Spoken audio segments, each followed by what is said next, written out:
Are you looking for the Coinbase login?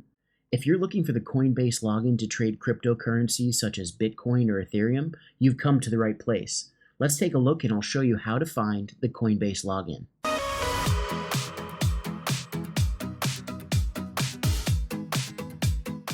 So here we are. I've opened up a Google Chrome browser and I'm just going to type in www.coinbase.com.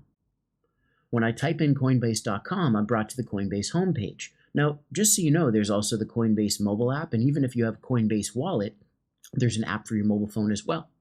In this case, we can sign in or log into Coinbase right here on the right-hand side.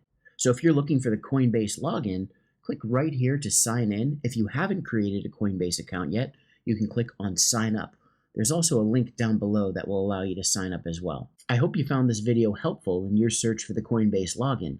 If you did, be sure to click like, subscribe to the channel, and share this video with others who may be searching for the Coinbase login. Until next time, I'm Brian with Bigger Better Biz, and here's to your success.